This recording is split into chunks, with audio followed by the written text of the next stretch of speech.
1994ல July two டிசம்பர்ல 2 கிரகங்கள் ரொம்ப வலுவா இருக்கு. ஒண்ணு சூரியன், இன்னொன்னு கேது.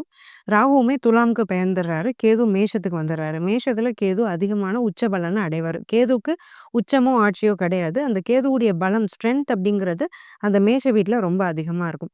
அப்போ சூரியனும் கேதுவுமே கரெக்ட்டா இந்த ஜூலை டூ டிசம்பர் 1994ங்கிற பீரியட்ல வந்து ரொம்பவே ஸ்ட்ராங் ஆகுறாங்க. அப்போ இந்த சூரியன், கேதுவுடைய வேலை அப்படிங்கிறது இவங்களுக்கு அதிகமா அமையும்.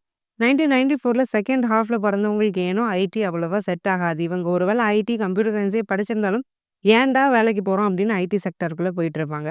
அவங்க கூட தன்னுடைய வேலைய ஒரு நான் ஐடி ஜாபா மாத்திக்கலாம். ஹெச்ஆர் ஹியூமன் ரிசோர்ஸ் ரெக்ரூட்டரா மாத்திக்கலாம். அல்லது ஏதாவது ஒரு மேனேஜ்மென்ட் அல்லது லீடர்ஷிப் ரிலேட்டட் பொசிஷன்ஸ் எடுத்துக்கலாம். டீம் லீடர் ஆகலாம். டாப் டயர் மேனேஜர்லேருந்து டீம் லீடர் வரைக்கும் கூட இவங்க ஆயிக்கலாம். இந்த மாதிரியான ஒரு வேலைகள, ஒரு ரோல்ஸ ஐடியோ, நான் ஐடிலயோ இவங்க சூஸ் பண்றாங்க அப்படிங்கிற பட்சத்தில இவங்களுடைய ப்ரொஃபஷன் அப்படிங்கிறது ரொம்பவே நல்லா போகும். கேது அப்படிங்கிற பட்சத்தில சித்தா டாக்டர்ஸ் அப்படிங்கிறத குறிக்கிறது வந்து கேது.